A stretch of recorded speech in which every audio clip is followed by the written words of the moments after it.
Mr. Speaker, can I welcome the Prime Minister following our lead on children accessing social media? In particular, can I thank the Shadow Education Secretary, 61 Labour MPs, and the Greater Manchester Mayor for forcing him to think again. Mr. Speaker, the Prime Minister and I agree.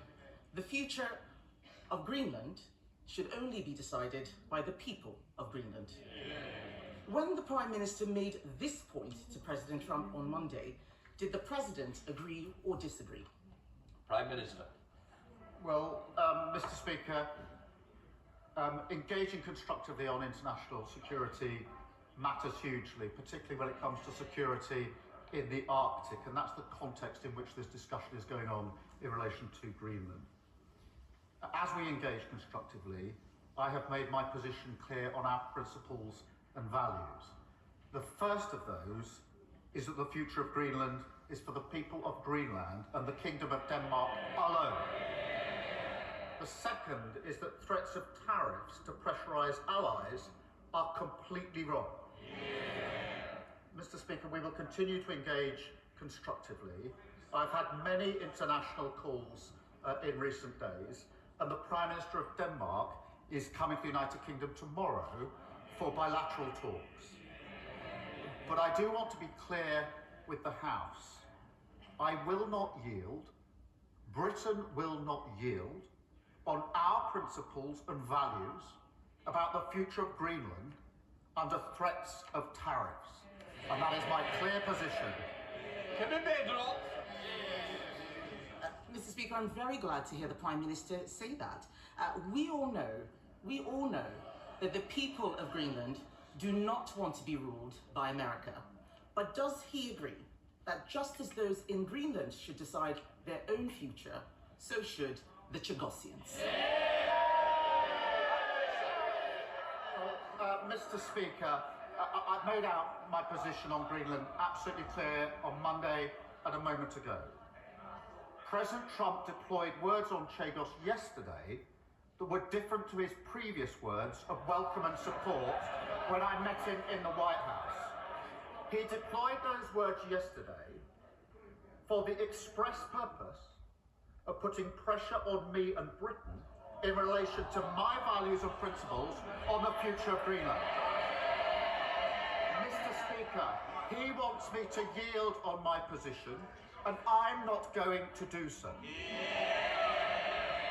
Given that that was his express purpose, I'm surprised the Leader of the Opposition has jumped on the bandwagon. I had understood her position, Mr. Speaker, I had understood her position to be that she supported the government's position on the future of Greenland. Now she appears to support words by President Trump to undermine the government's position on the future of Greenland. She's chosen naked opportunism over the national interest. Mr. Speaker, we'll note that when I asked him what the President told him, he couldn't tell us.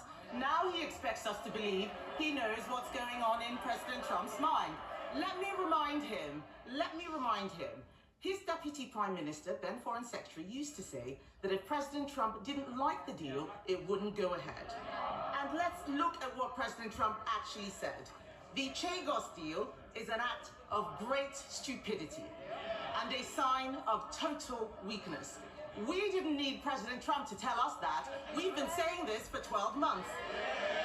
And let's remind the Prime Minister, President Trump thought that we were doing this, that the Prime Minister is doing this for money. The Prime Minister is giving away territory we own and paying £35 billion for the privilege.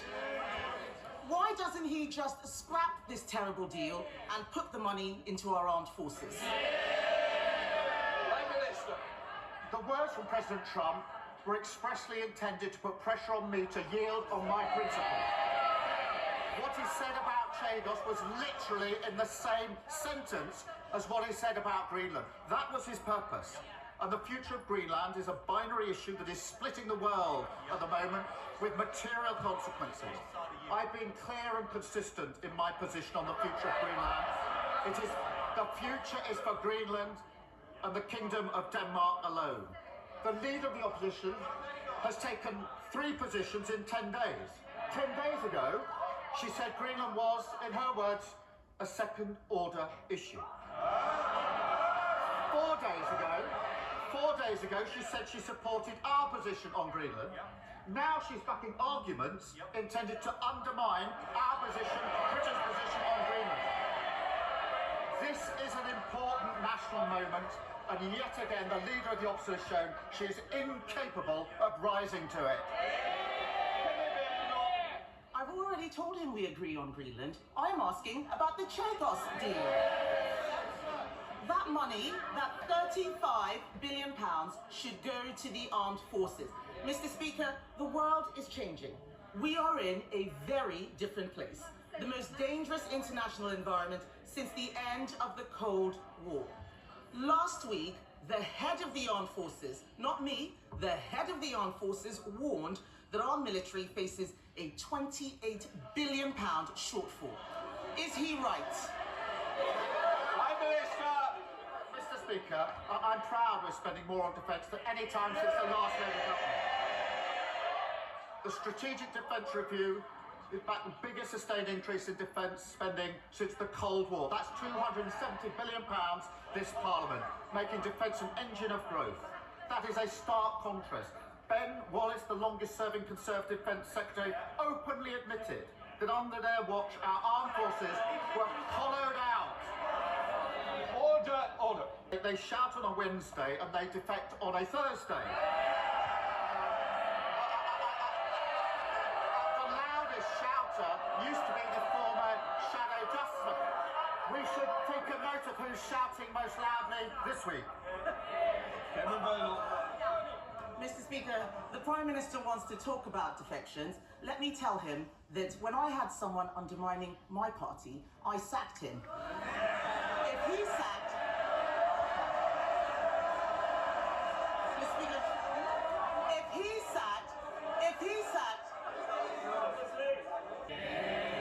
Mr. Speaker, we all know that if he sacked everyone undermining his party, his front bench would be empty.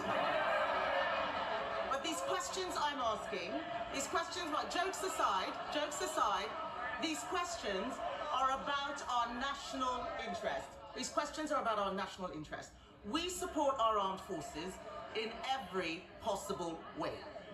Later today, my party will vote to protect our veterans from unfair prosecution.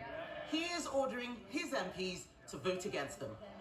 In our national interest, and for the sake of all the brave people in the armed forces, past, present and future, will the Prime Minister do the right thing and vote in support of our veterans, not against them?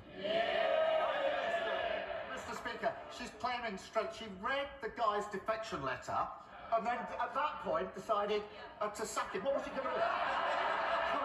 Correct the typos and give it back to him?